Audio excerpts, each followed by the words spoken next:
Salvatore Rosa fue un artista famosísimo durante el siglo XVII italiano en función de una personalidad un tanto exótica y estrafalaria, intereses un tanto oscuros. Destacó fuertemente tanto en la literatura como en la pintura y generó más de algún revuelo. Fue un personaje fundamental para el futuro romanticismo. Les doy la bienvenida a un nuevo viernes, hoy con una propuesta muy interesante que nos lleva nuevamente a ese siglo XVII tan complejo, resumido en una idea de barroco que ya sabemos que no lo abarca ni por casualidad, y en concreto para hablar de un personaje muy interesante. Ustedes me lo han pedido más de una vez, que es este llamado Salvatore Rosa. Lo hemos traído ya en el canal a cuenta de el video que hicimos sobre los envidiosos de siempre y a través de algún que otro grabado. Así que les cuento qué es lo que vamos a ver hoy. ¿Por qué digo esto? Porque necesariamente para entrar a vida y obra de Salvatore Rosa hay que hacer un recorte. Desde mi punto de vista hice el recorte más jugoso, que tiene que ver con conocer, por supuesto, algunos puntos de su vida que nos sirvan para entender las obras y para contextualizarlas, y tratar de abordar predominantemente sus obras en relación a lo esotérico y a la brujería. Salvatore Rosa fue un tipo que se interesó mucho, ¿no?, por esta cosa de los demonios, las brujas, los rituales, e hizo un muy buen puñado de obras en relación a esta temática, de las cuales hoy vamos a traer no sé exactamente cuántas, pero unas 10 por lo menos. Y la verdad que me costó hacer una selección porque son todas muy atractivas. ¿Por qué aclaro el recorte que vamos a hacer? Porque Salvatore Rosa prácticamente no vivió de estas pinturas, sino que destacó muchísimo por ser un gran paisajista, que era lo que le pedían todo el tiempo. Así que eso nos va a llevar a relacionarlo con los principales artistas que estaban actuando en ese momento en Italia, en Roma sobre todo, para ver cómo se relacionaba con esta técnica del paisaje y cuáles fueron sus aportes a futuro. Salvatore Rosa aportó mucho a la historia del arte, tanto en su vida, ya vamos a recuperar algunos aspectos, algunos que no sabemos, ¿no? Entran en el terreno de la leyenda. Quiero decir que no sabemos fehacientemente si sucedieron, pero realmente fue un insumo fundamental para la posteridad. Esto nos va a llevar en el cierre a pensar un poco los impactos de este hombre. Entonces, para no dar tanta vuelta, si ustedes buscan bibliografía sobre Salvatore Rosa, van a encontrar que dicen un artista del barroco poco ortodoxo, extravagante, al menos así lo define Whitcower, ¿no?, que fue uno que se dedicó bastante a estudiar la obra y vida de este señor, y un poco vamos a andar en ese camino solo para, hacia el final del video, darles una puñalada por la espalda.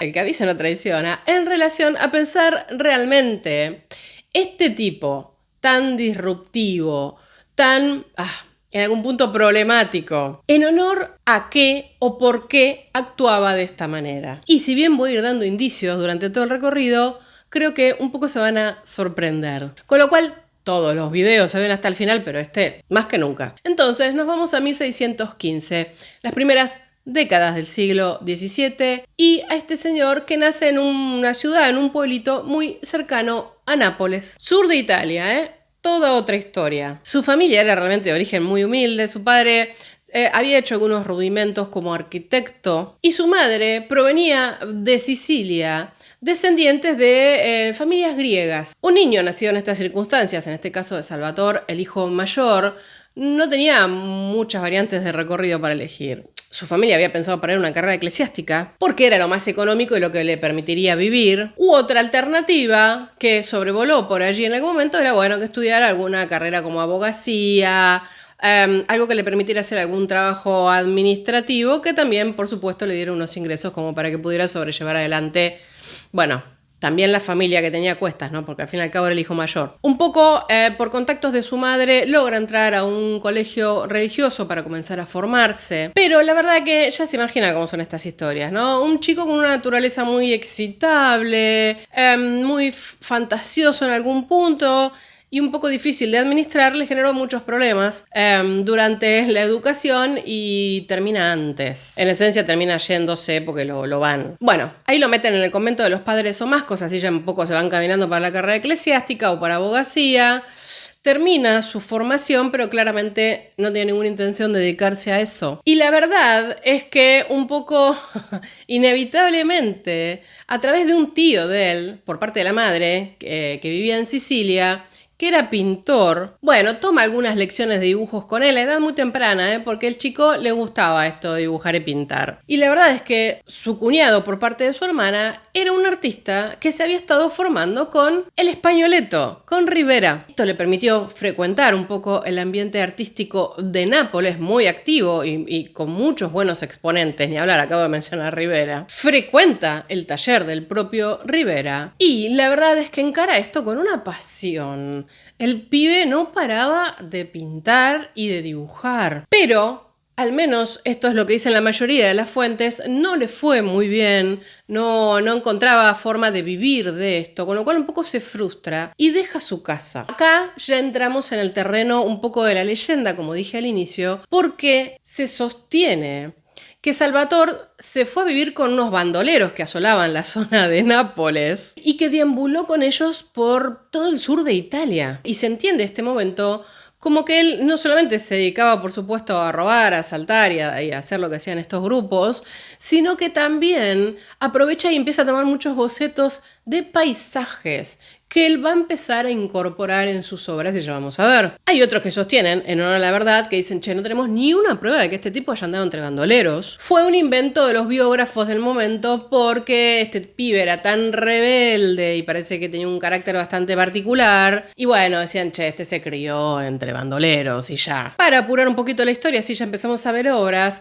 A los 17 años muere su padre, con lo cual él tiene que volver a su casa y hacerse cargo de la familia. Y empieza a hacer paisajes, no por tener comitentes, porque nadie le había pedido nada, sino que hace algo bastante original, algo que no existía en ese momento. Los pinta para poner a la venta en la calle. Y en esas cosas, por cuestiones de la vida, como tiene que pasar, si no estaríamos hablando hoy de él aquí, pasa por allí y lo ve vendiendo ahí unos paisajitos. Un artista, Agnello Falcone, que le dice, che, pibe, vos sos bueno, venite a mi taller que yo te voy a formar. Agnello Falcone era un artista bastante interesante que se dedicaba, por sobre todas las cosas, a las escenas de batallas y al paisaje, con lo cual ahí un poco la mirada interesada de los bocetos que había tomado Salvatore Rosa en supuestos viajes por allí, por el sur de Italia, y la técnica que le aportó Agnello Falcone fue un cóctel muy interesante y le permitió empezar a vivir de eso. Ahora, estando en ese taller, hay otro que le pone el ojo y dice, che, este pibe es bueno. Giovanni Lanfranco, que le dice, querido Salvatore, vos no podés seguir acá, vos tenés que ir a Roma. Porque ya sabemos, siglo XVII, siglo del barroco, y en Roma estaba toda la pomada. Y Salvatore le hace caso, sin un peso partido al medio, pero con su traje español, ¿no? Dijimos, Nápoles, corona de Aragón.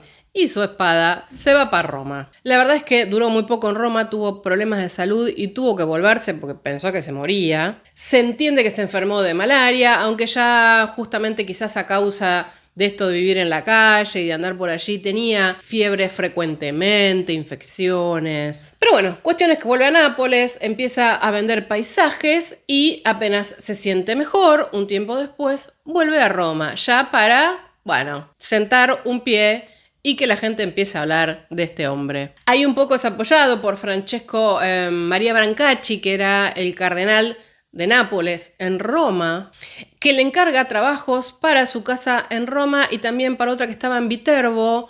Ahí él está con un ayudante, un tal Mercuri. Y acá, cuando ustedes busquen información, van a ver que dicen, bueno, conoce a los Bamboccianti, ¿no? Los Bamboccianti eran como unos pintores de Bamboccio, ¿no? Que hacían pinturas de corte más bien realista, escenas de género de la vida cotidiana, reflejando a los pobres. Tenemos que hablar de los Bamboccianti un día, siempre lo digo y nunca lo hago. Ahora, a la vez que entra en contacto con los Bamboccianti, que le llama un poco la atención la cosa, también entra en contacto con todo lo que había en Roma, imagínense, ¿no? Y tenemos las corrientes clasicistas de los Carracci, más allá de toda la pintura renacentista que tenía mucha potencia, la figura de Miguel Ángel todavía era muy importante, la de Rafael ni hablar, a pesar que ya había muerto. Y ahí es como que él empieza, ¿no?, a ampliar su panorama. Y mientras les muestro ya una de las obras, para meternos en qué tenía este hombre de inquietante, tenemos fuente, tenemos cosas que él escribía. Veamos qué es lo que él deseaba hacer en Roma. Cuando él llega a Roma en 1639, por segunda vez, dice que estaba resuelto a satisfacer un deseo que siempre había acariciado, tener su nombre en boca de todos. Y hay que decirlo que en Roma él empezó a explotar muchas de sus capacidades y sus intereses, porque no solo se dedicó a la pintura, sino que también hizo música, poesía, escritura.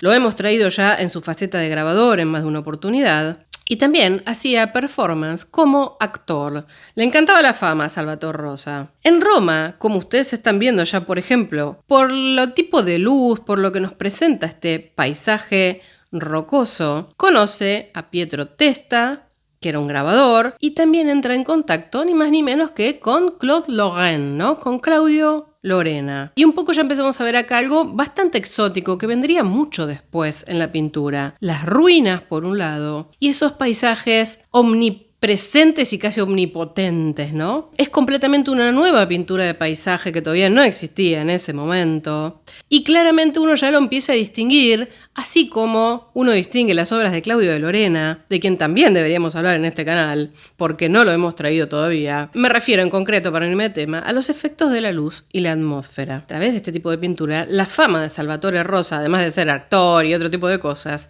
se imaginan que creció enormemente en Roma y aledaños, porque tenía una forma muy distinta de encarar los paisajes que hasta ese momento ni siquiera eran un género autónomo, ¿no? Vemos ruinas clásicas, incluidas en un paisaje con rocas, unos reflejos de luz iridiscentes, un tono también como muy pastoral, ¿no? De hecho, tenemos ahí unos pastores ociosos, apenas identificables, y tenemos que focalizar en algo que es muy interesante para lo que vamos a seguir viendo, y es esas rocas tan oscuras aportan una sensación de dramatismo, de inquietud, como un ámbito un tanto salvaje que un poco se termina comiendo esas ruinas clásicas, ¿no? Esta idea un tanto de lo sublime, de lo dramático, es algo que, como ustedes ya estarán pensando, se dará mucho tiempo después, por lo menos 2 siglos después, con el romanticismo. Y ya pegadito vamos a este paisaje con viajeros, preguntando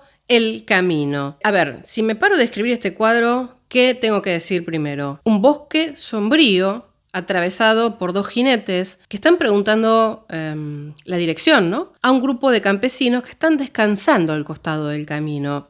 Quizás todas estas escenas son las que llevan a considerar esta idea de que este hombre anduvo entre bandoleros y durmiendo por allí a la intemperie por el sur de Italia. El hombre que está sobre el caballo blanco señala hacia ese valle que está iluminado.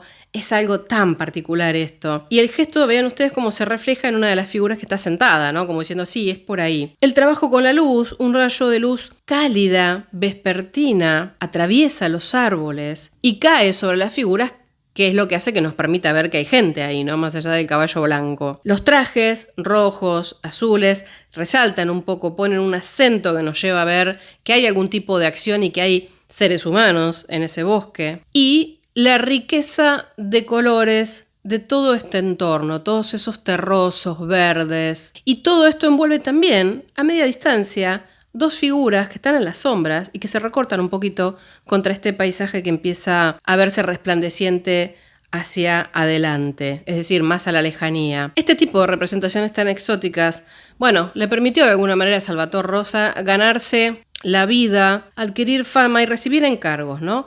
Como por ejemplo esta obra y la que sigue, que fueron muy atractivas para Giancarlo de Medici. Medici, imagínense, y sí, Florencia, a donde fue invitado. Era el hermano de Fernando II, ¿no? De Medici. Y ya vamos a ver qué justo que cayó esta invitación para ir a Florencia. El cuadro que quería que veamos de este tipo y que me interesa que lo retenga muy bien en el ojo es esta gruta con cascadas, que está las fechas con Salvatore Rosa, como con muchos artistas del momento, son un poco complejas, ¿no? Esta está fechada entre 1639 y 1640. Nuevamente, la cosa antigua, la cosa monumental, que en algún punto termina eclipsando a los seres humanos, ¿no? Que siempre son diminutos, no son lo más importante. Acá tenemos una formación rocosa natural enorme, impresionante, contrastada con una luz, ¿cómo decirlo?, refulgente, que da también un marco de sombras muy profundas. Vean ustedes que no es algo tranquilo, es más bien inquietante la escena. Algo que ya vimos en todos los cuadros y que también tienen que retener de este hombre es, bueno, él se distingue mucho por el contraste de luces muy potentes, algo muy barroco, pero también por la fuerte oscuridad. La oscuridad y las sombras trabajadas de una manera que imprimen siempre un halo de misterio y formas que parecen un poco de pesadilla por momentos, ¿no? Que van a ir adquiriendo mucha más importancia en función de determinados escenarios que comenzará a pintar ya nomás cuando nos metemos en el tema de lo esotérico y la brujería. Ahora, ¿qué colorista que era este hombre?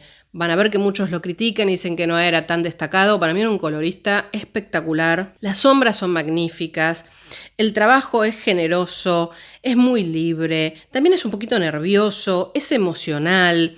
Realmente para mí era un gran pintor, un gran colorista Salvatore Rosa. Sabe imprimir un cierto aire de melancolía en todas sus obras, que parecen en algún punto que estuvieran hechas con expresatura en el sentido de con velocidad, ¿no? Y que la verdad es que hizo que la propia Academia de Artes en ese momento, ya sea en Roma o en Florencia o en Nápoles, apreciara muchísimo. Salvatore Rosa fue muy valorado por la Academia, porque no cualquiera podía hacer paisajes así, porque no cualquiera podía pintar esa luz, porque no cualquiera podía incluir esas nubes, esos cielos o esas montañas, integrados de una manera tan magnificente y a la vez como melancólica, inquietante. Ahora dije, qué bien que llegó la invitación de los Medici para ir a Florencia, ¿no? Y también dije, bueno, Salvatore Rosa se empezó a ser muy famoso en Roma, y no solo por la pintura, sino también, bueno, por sus obras de teatro, por la propia actuación que hacía, porque andaba ahí pegando libelos y comunicaciones en los pasquinos, y porque en una de las tantas actuaciones que hizo de sus propias sátiras, se metió con el todopoderoso Gian Lorenzo Bernini. Bueno, parece que hizo una sátira y se burlaba de Bernini y se armó un escándalo, ¿qué se imaginan? Bernini era un tipo muy poderoso en Roma y tenía muchos contactos en Roma. Algo que hace que Salvatore Rosa diga, me invitaron de Florencia, adiós, porque estaba corriendo el riesgo de terminar en la cárcel. Y en Florencia le va bárbaro, desarrolla una tarea bastante interesante, no solo de producción artística, sino también él crea una academia. Ya nos vamos a dedicar 2 minutos a esto. ¿Por qué es esto importante? Primero porque todo el mundo en ese momento abría academias, todos los artistas de renombre querían tener su propia academia. Y segundo porque él encuentra un ambiente muy estimulante, ¿no? En términos intelectuales, al punto tal que la Academia de Ipercorsi, que es la que él creó, bueno, obviamente era frecuentada no solo por pintores o artistas plásticos, sino también por literatos, investigadores, científicos, eruditos de todo tipo, filósofos. Entra ahí él como en un clima muy filosófico, poético, y se empieza a interesar por el tema de la cosa esotérica. Y vamos a ver qué contaba Baldinucci sobre lo que pasaba en esta academia. Magníficas cenas a las que asistían los académicos y la crema de la nobleza se daban a expensa de los académicos ayudados por grandes contribuciones del mismo Salvatore. Y digo a guisa de conocedor que los efectos eran obvios, pues lo sabemos por una relación que hizo en esa época y por lo que él mismo confesaba, que durante los 9 años que pasó en Florencia ganó con su pincel hasta la cantidad de 9.000 escudos, sin contar los ingresos de palacio. Cuando marchó de Florencia, solo llevó 300 a Roma. El remanente, aparte de lo poco que precisaba para sus gastos personales, se había gastado enteramente en beneficio de la academia en aquellas reuniones tan alegres y animadas. Y también en complacer y agasajar a sus amigos, a quienes en todo tiempo y en todo lugar tenía en tal estima y quería tan bien que parecía incapaz de separarse de ellos, aunque fuera por muy poco tiempo. Momento en el que vamos a ver estos dos paisajes que están en tándem, en realidad hoy por hoy también, en Florencia, en el Palazzo Pitti, que es la Marina del Puerto de 1641 en primera instancia, y el otro es Puerto con faro y barcos. Yo creo que acá encontramos un poco acentuada cierta mirada un poquito más clasicista, más al estilo Claudio de Lorena, con unas tomas un poco más lejanas, un trabajo más delicado y potente de la luz en el sentido de que gana más la luz sobre la oscuridad, pero siempre nos pone en algún costado algo inquietante, ¿no? Algo que apenas vemos, no sabemos si hay algo ahí. Estos paisajes los pintó al inicio de su estancia en Florencia, mientras se estaba instalando, justamente encargados por el príncipe Giancarlo de Medici, que los usó para decorar el vestíbulo de la planta baja de la residencia que tenía en Vía de la Scala. Rosa firmó ambos cuadros, en algunos casos firmaba, en otros no, pero lo hizo de manera muy discreta, de hecho es casi imposible ver la firma. Uno lo puso en una tela que flotaba cerca de la orilla hacia la izquierda y en el otro en un barril que está ahí flotando a la deriva en el agua. Son lienzos de un considerable tamaño. En algún momento esta se llamó Marina del Tramonto, justamente porque la puesta del sol que representa acá es deslumbrante realmente. Un uso, como digo, de la iluminación muy hábil, unos efectos muy atractivos. Y muchos ven acá cierta influencia de los Bamboccianti, ¿no? De cuando él pasó por Roma, en términos de lo que era la vida trabajadora, ¿no? La vida de la clase trabajadora, que de alguna manera se refleja acá, ¿no? Lo que es la vida de un puerto, la costa, los barcos, la vida marinera, porque hay como un realismo muy, muy metódico en describir cómo eran las actividades del puerto en ese momento. De hecho, aquí, por ejemplo, en esto, las escenas más animadas que vemos, ¿no? Están hacia la izquierda, que muestran ahí a los trabajadores, que están ocupados construyendo un galeón, apoyados en el suelo, cubiertos por una lona blanca, bajo esas ruinas de una fortaleza que está dominada por una torre.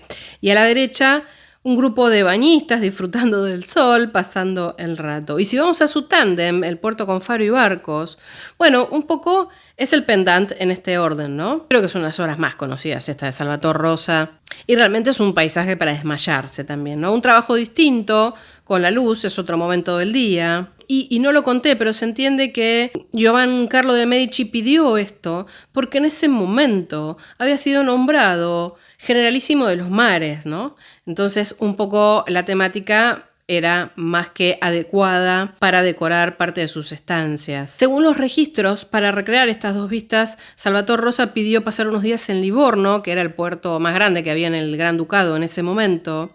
Hizo un par de bocetos de barcos que estaban ahí amarrados y, de hecho, los protagonistas, digamos, del cuadro, los barcos, son de los Medici. Como que se inspiró en las propias tripulaciones, barcos, banderas, mástiles y todo de la propia familia, ¿no? Para meternos un poquito con la luz, que me parece de lo más interesante siempre en este hombre, bueno, luz de la mañana, luz que envuelve un poco el ambiente, mientras se van haciendo las tareas marítimas en primer plano. Vemos también cómo llega esa luz a las pequeñas embarcaciones, tipo entre veleritos, y las figuras humanas que están dibujadas con pinceladas muy rápidas, muy vivaces, muy estilo bambocho, técnica que parece que fue de bastante interés para Salvator Rosa. Ahora, algo bastante importante. Cuando estuvimos viendo estos paisajes, pensamos en todo lo que va a impactar en el romanticismo. Muchos definen a Salvator Rosa como un proto-romántico. ¿Por qué no le podemos decir romántico? Bueno, porque vivió en otro siglo, nada que ver. Sin embargo, Hugh Honor, cuando estudia el romanticismo, y en concreto el paisaje romántico del siglo XIX, se va atrás y trae a Salvator Rosa. Y dice, ojo, que mucho antes del siglo XIX, algunos ya catalogaban los paisajes de Salvator Rosa con, el adjetivo romántico. Y él un poco haciendo casi arqueología, haciendo historia en realidad, ¿no? Dice, y el paisaje romántico había sido caracterizado con sus principales puntos ya antes del siglo XVIII, que después se recupera en el siglo XIX es otra historia. Y lo voy a citar porque lo explica muy bien. En 1794, Ramdor, que como hemos visto quedó impactado por la obra de Caspar David Friedrich, distinguió dos tipos principales de paisajes: vistas de lugares arcadianos y de lugares románticos, como los de Poussin, Salvator Rosa, Everdingen y otros. Y más adelante dice, los cuadros al estilo de Salvator Rosa y los paisajes escandinavos de Allard van Berdingham, considerados como una especie de Salvator Rosa del norte, eran aún más obviamente románticos en el sentido de la palabra en el siglo XVIII. Según Hugh Honor, yo creo que tiene mucho sentido esto, los grandes paisajistas románticos del siglo XIX tomaron las características y se inspiraron en estos paisajes, ya sea de Salvator Rosa, quien estamos viendo hoy, o de Claudio de Lorena, o del mismo Poussin. Por supuesto también de los paisajistas holandeses, que son un caso aparte y maravilloso del que deberíamos hablar también. Incluso dice en un momento Hugh Honor, ¿no? Y estos tipos se inspiraban en las grandes montañas, en los Apeninos, en todo lo que pintaba Salvator Rosa, al punto tal que dice él, Constable, astutamente. Cuando le preguntan por los paisajes de Salvator Rosa, él dice que le interesaba mucho cómo escribía, le interesaba como literato y se hace el bobo. Ahora, después de toda esta gran introducción, porque realmente fue larga para ver obras de este hombre, que es muy difícil escapársele a los paisajes, vamos a lo que les prometí. Dije que estando en Florencia, Salvator Rosa se empieza a entusiasmar por un tema que realmente estaba en la cresta de la ola en ese momento. Me refiero a todo esto de las brujerías, las brujas, lo esotérico, los rituales satánicos. También anticipando a muchos otros que ustedes ya estarán pensando, por ejemplo, Goya, ¿no? Bueno, acá estamos a mediados del siglo XVII recién. Y por ejemplo, como primera idea, mirada rápida. Esta obra que está en una colección privada, con lo cual no tiene una gran resolución la imagen, que se llama La Bruja. Bueno, un personaje que un poco nos da miedito, ¿no? Está tomado como en un primer plano, acapara toda la escena y toda la atención, podemos decir, y una expresión que realmente inquieta, ¿no? Casi como que la presenta transformada como si no fuera un ser humano. Parece más alguien poseído o alguien más demoníaco que una mujer haciendo algún tipo de ritual. Aún así, si ponemos un poquito en tándem esta otra de 1646, también una bruja que está en los museos capitolinos, bueno, vemos acá un panorama un poco más oscuro, mucho más inquietante, pero desde otro lugar. Una bruja con un torso y pecho desnudo, los brazos son fuertes, parecen de una anatomía masculina en algún punto, ¿no? Al igual que las manos. Las manos tiene un conjuro, un libro de conjuros, tiene como una corona de pámpanos y en los pies descalzos y sucios, muy de barroco esto también, ¿no? Muy caravallesco, quiero decir, en el fondo, en términos de cierto naturalismo extremo. Decía yo, con los pies está pisando un hechizo, un conjuro, que está ahí incluso dibujado y se puede apreciar. Y algo está sucediendo porque ven ustedes que hay una sola vela que tiene fuego y el resto recién acaba de apagarse porque se ve que están humeantes. El ambiente es árido, rocoso, nuevamente como él empieza a mezclar todo esto del paisaje que venía frecuentando. Apenas algunas hojas en el suelo y arriba a la derecha no se ve como algo parte de un árbol. De hecho la bruja esta parecería estar sentada sobre un tronco, sobre piedras. Una escena nocturna, vemos un poco de luz que proviene desde la izquierda, quizás las primeras horas de la noche, pero nuevamente toda la información se concentra en este primer plano. Estas obras de la bruja, van a ver que si buscan hay muchísimas, yo traje estas dos como una pequeña introducción, porque me interesa que vayamos más a la elaboración de escenas que él hace a partir de este tema, como por ejemplo esta escena de brujería por la mañana. Van a ver que en este caso tenemos 4 piezas que hablan de distintos momentos del día, que están todas en el Museo de Arte de Cleveland. En estos 4 casos que vamos a ver ahora, el artista no elige esta forma por nada, sino por la importancia del círculo en todo lo que se refería a rituales de la práctica de la magia. Por eso lo hace tipo en formato tondo. Esta primera escena nos muestra a una bruja joven que al amanecer está hundiendo el cuchillo en un sapo, en un anfibio, un bicho que se está retorciendo. O sea, estas escenas empiezan a ser un poquito más truculentas, ¿no? Y van a ver que esto se pone peor, ¿eh? Nubes oscuras que aparecen al amanecer, esos riscos medios antropomórficos, porque si uno quiere puede empezar a ver figuras ahí. Algo que da toda una atmósfera muy lúgubre. Pájaros enormes, malévolos, con picos enormes también, penetrantes, bueno, revolotean, ¿no?, alrededor del este apuñalamiento que está sucediendo en el centro, lo cual obviamente lleva la atención del espectador a este acto tan cruel en algún punto que está haciendo la bruja, ¿no? Esta hechicera que, por cierto, acá ya no se ve tan fea y tan demoníaca, tiene su elegancia y bueno, tiene la capacidad para transformar a los hombres en animales, evocando a la diosa Circe. Ahora, claro, Rosa toma esto de cierta mirada clásica, ahí es donde él empieza a mezclar un poco todo, pero en este caso nos pone ante una hechicera violenta, explícitamente violenta, para decirlo claro, antes que la aparición de una diosa mitológica. De hecho, ven ustedes cómo hay cierta saña en el sentido de que la expresión es muy tranquila, lo cual hace un poquito más aterrador. Antes de pasar a la siguiente escena, uno entiende que acá hay una cosa también un poco onírica, ¿no? O al menos nosotros lo asociaríamos con eso. Vamos a la siguiente escena de brujería, en este caso al mediodía.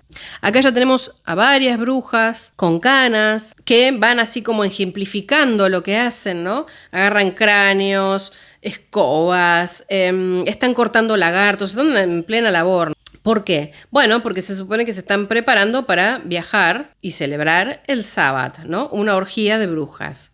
Entonces tenemos una bruja que está desollando la piel de un lagarto y saca como cosas extrañas, necesarias para hacer los ungüentos mágicos, y sus compañeras están con los cráneos. Las cabras eran el transporte común, supuestamente, para las brujas, según lo que se conocía en ese momento, pero bueno, acá Salvatore Rosa nos pone lechuzas, ¿no? Un presagio de mal, no está evocando la sabiduría, sino la maldad. De nuevo, Salvatore Rosa pone la crueldad de la brujería, la violencia adelante, ¿no? Con estas brujas así un tanto grotescas, que a plena luz del día un poco le da hasta cierta comicidad a la escena. Y acá tenemos otra punta respecto de, por ejemplo, cómo escribía él o cómo él veía las cosas, ¿no? Siempre metiendo como algo un tanto irónico o inesperado en estos mundos, como si estuviera haciendo una pintura en clave de poesía satírica. Y pasamos a la siguiente, que es esta escena de brujería por la tarde. Bueno, ya estamos al anochecer, me fascinan los trabajos con la luz igual, ¿no? En este caso se reúnen las brujas alrededor de un caldero, por encima de los encantamientos se eleva un esqueleto que ha sido conjurado, que sostiene un reloj de arena, que simboliza, por supuesto, la brevedad de la vida. En la mano izquierda hay una criatura demoníaca que sostiene una letra A mayúscula, de la que sale como una plomada. Y después aparecen signos de la luna, el juicio, una extraña combinación, la verdad, como si fuera un juicio nocturno. Mientras observamos detalles, cuando uno empieza a indagar un poco, bueno, el interés de este hombre por estos temas, la verdad es que hasta ese momento, el tratamiento de la brujería, de los rituales, del sábado, de los conjuros, de la magia, venía dado por la literatura. Pensemos también en Salvatore Rosa como literato, ¿no? Y él, claro, tiene la capacidad de transformar un poco todas estas cuestiones que se leían y sobre las que se reflexionaban en imágenes, en pinturas, y en ese sentido se anticipa muchísimo al tema. Él tiene incluso poemas, ¿no? Uno que se llama La bruja, de hecho, La estrega, y escribió bastantes cosas. Por ejemplo, dice en este poema, donde habla de una mujer que decide vengarse de su amante, y enumera los ingredientes para la magia negra, ¿no? Dice polvos molidos, gemas místicas, serpientes y búhos, sangre apestosa. Como que va recuperando de los libros de magia toda esta información para crear un poema o una historia. Pasamos a la noche, oscura e inquietante, sin ninguna duda. Igual lo anterior tampoco era muy simpático, digamos. Acá es oscuridad total. Vemos que dos hombres se reúnen en el bosque. A la izquierda los viajeros que se detienen para observar a quien está haciendo conjuras con apariciones aterradoras. A ver, esto de la nigromancia desde la Edad Media, el acto de comunicarse con los muertos, se asoció con los hechiceros varones. Por eso en este caso no estamos viendo tanto mujeres. Incluso vemos acá, ¿no?, como uno de los nigromantes está sobre una columna clásica que recuerda casi a Moisés. Los sabios magos, en este caso de Rosa, no solo están invocando asociaciones con los filósofos y los intelectuales, sino que también se estarían refiriendo a todo el círculo, en este caso se entiende que Salvatore Rosa frecuentaba. Y la verdad es que más allá de quién frecuentaba o qué temas frecuentaba, Salvatore Rosa nos está demostrando que podía ser un gran creador de mundos extraños, originales, inteligentes y que realmente hacía un uso muy sutil y muy hábil de la pintura y del pincel. Ahora, en términos generales, estas 4 pinturas, que las podemos ver todas juntas, refieren, sin ninguna duda, a todo esto que estaba pasando ya desde el siglo XVI en Europa, que tiene que ver con el interés por la brujería, como dije. Incluso en este momento en el que Salvator Rosa pinta esto, la élite culta florentina, que como dije, él frecuentaba y a la que hace referencia, encara una suerte de reacción violenta contra las numerosas acusaciones de brujería que había, ¿no? Esto hace que tanto los escritores como los pintores empiezan a explorar el tema porque les da curiosidad, porque también los divierte, hay que decirlo, hay cierta ironía detrás de todo esto. Y se imaginan que para una mente tan especial como la de Salvator Rosa vino bárbaro. Y si empezamos un poco a ampliar el espectro saliéndonos de la brujería, pensemos en uno de los libros hit total de este momento. La metamorfosis de Ovidio, la transformación, las cosas que podían suceder por antojo de los dioses en este caso, ¿no? Con lo cual hay todo un clima de época que apunta a estos temas, solo que muy pocos artistas en el plano plástico se dedicaron a representarla. Pasamos a una de mis favoritas que, la verdad, lo que vimos hasta ahora fue un poroto. Esta escena, a ver, brujas en sus encantamientos, que está en la National Gallery. Es una escena claramente de Sabbath, absolutamente macabra y que realmente un poco hasta genera rechazo, ¿no? Se supone que en el Sabbath las brujas se juntaban para adorar al diablo. Lo que vemos acá es un cielo oscuro, se están lanzando hechizos mágicos, extraños, aterradores, hay figuras monstruosas. Las figuras están desnudas, buena parte de ellas, dispuestas como en un escenario, ¿no? Iluminadas por focos de luz dispersos, ciertos rayos de la mañana que empiezan a teñir de naranja las nubes lejanas, y hay como un banderín, como una suerte de banderín, ¿no? Sobre el cielo azul. Y las colinas negras. Todo esto en realidad logrado en una oscuridad que empieza a ser invadida por la luz. Esto es fantástico como, a ver, Salvator Rosa le da forma a las sombras de la noche. Tenemos un monstruo esquelético que parece un dinosaurio, como si hubiese visto a este hombre gigantes fosilizados, ¿no? En algún gabinete de curiosidades o algo por el estilo, lo cual no sería extraño. Y al costado hay otras tantas figuras espantosas, ¿no?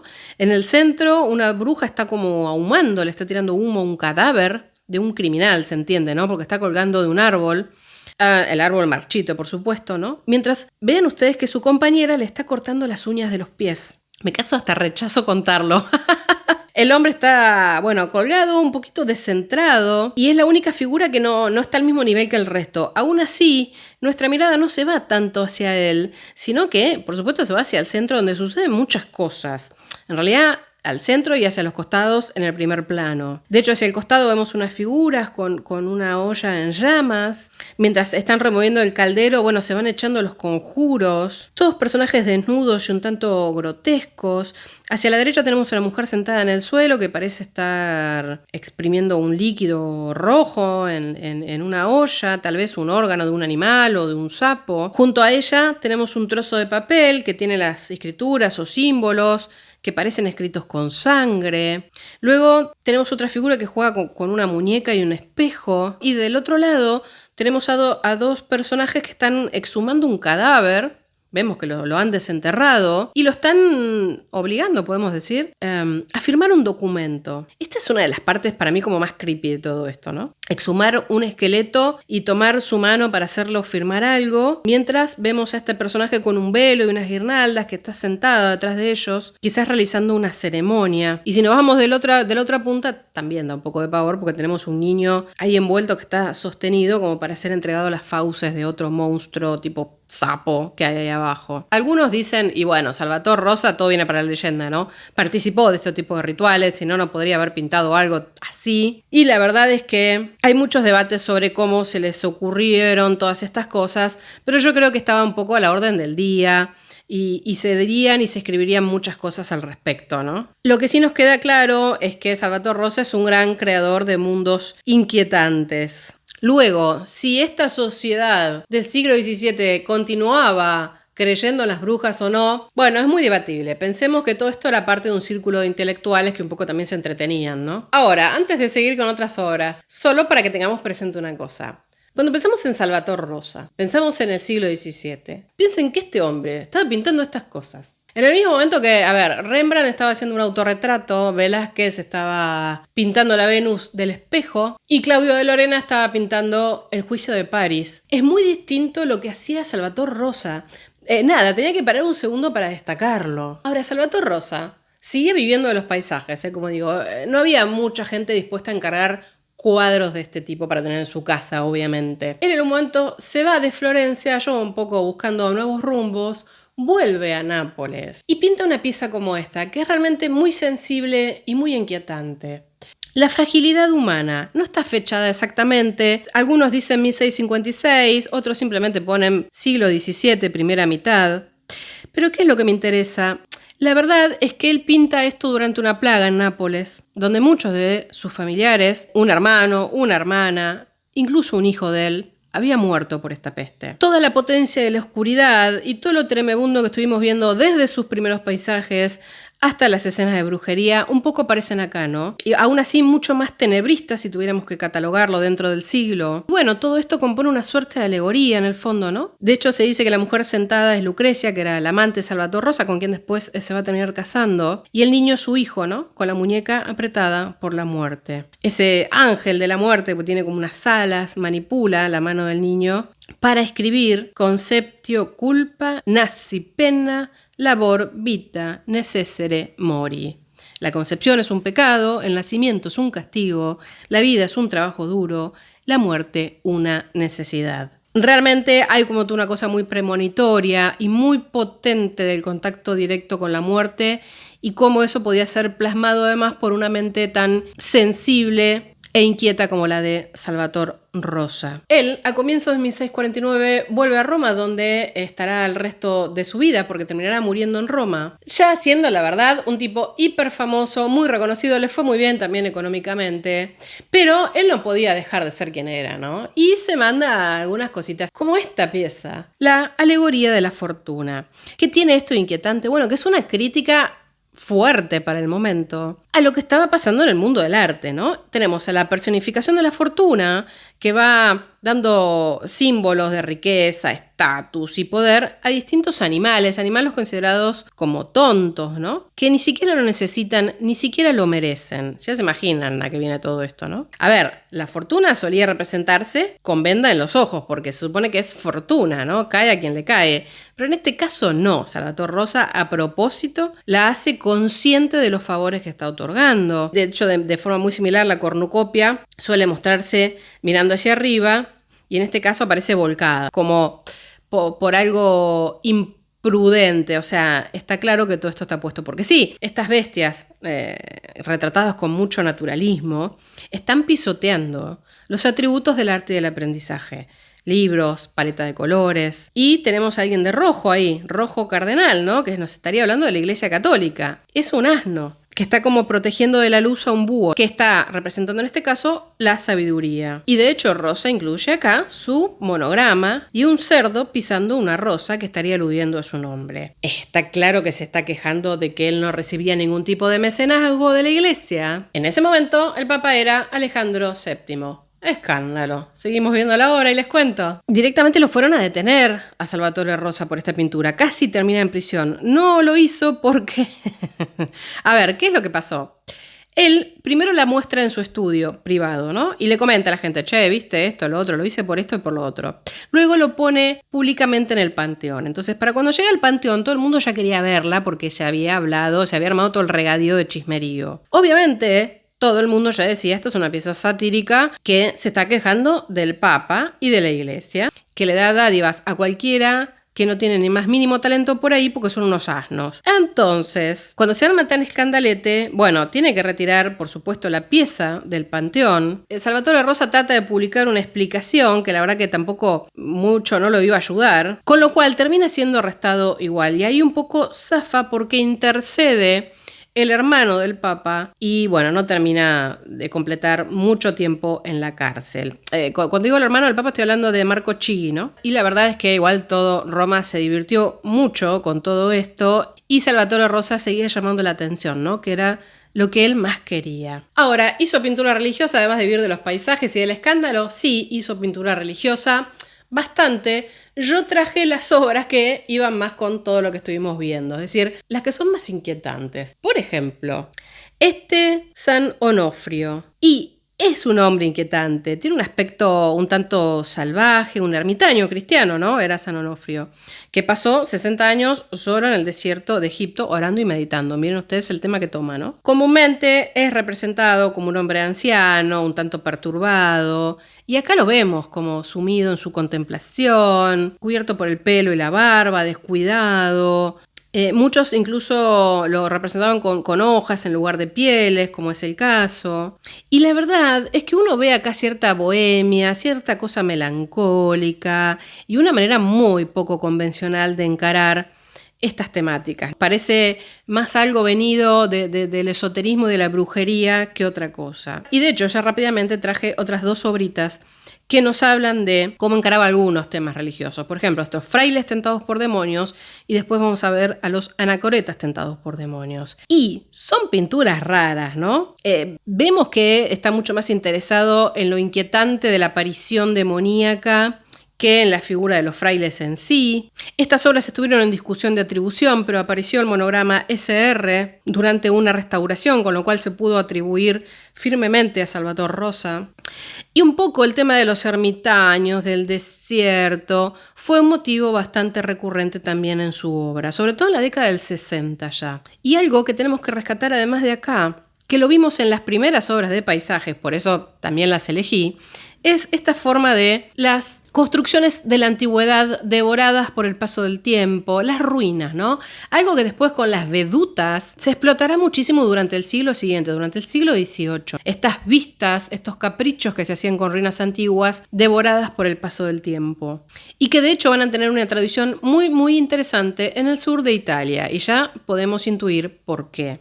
Como verán, la proyección de Salvator Rosa es muy amplia a través de sus obras, hacia la posteridad, quiero decir. Y algo que quería notar, de allí uno de los paisajes que trajimos al inicio, el del Palazzo Pitti, bueno, esta forma del contraste luminoso con una abertura arqueada que tanto le gustaba a él y que la podemos ver en las 2 piezas. Y siguiendo un poco en este plano, traje 2 obras más, una que nos mete un poco en el mundo de la filosofía y otra que nos lleva de nuevo al mundo religioso, que la verdad que son bastante especiales, ¿eh? Me refiero a Pitágoras y el pescador. Bueno, tremendo paisaje. Acá los humanos igual tienen importancia, se destaca la historia.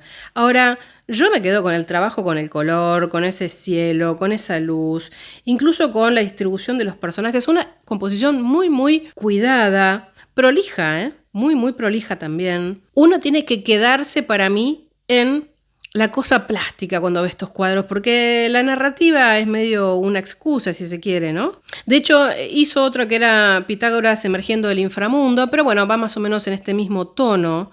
Solo me interesa acá rescatar 2 cosas. Algo que ya dije 1000 veces, me parece que era un excelente colorista y cómo pone ese color al servicio de la narración, de la cosa dramatúrgica, si se quiere. Esa mirada tan teatral que tenía este hombre, ¿eh? La sombra de Samuel, que se aparece a Saúl, es maravillosa 2 cosas, porque miren ustedes también la historia que elige. Esta es una historia que se narra en el Antiguo Testamento, en donde lo que él presenta es el fantasma de Samuel que se le termina apareciendo a Saúl a través de la bruja de Endor. De hecho, esta obra, a cuenta de eso, tuvo muchísimos nombres. ¿Qué es lo que dice específicamente el libro de Samuel? En concreto, 28, del versículo 6 al 14. Bueno, que Saúl estaba angustiado, era el rey de Israel, y visita a una bruja nigromante de Endor para descubrir quién iba a ganar la próxima batalla contra los filisteos.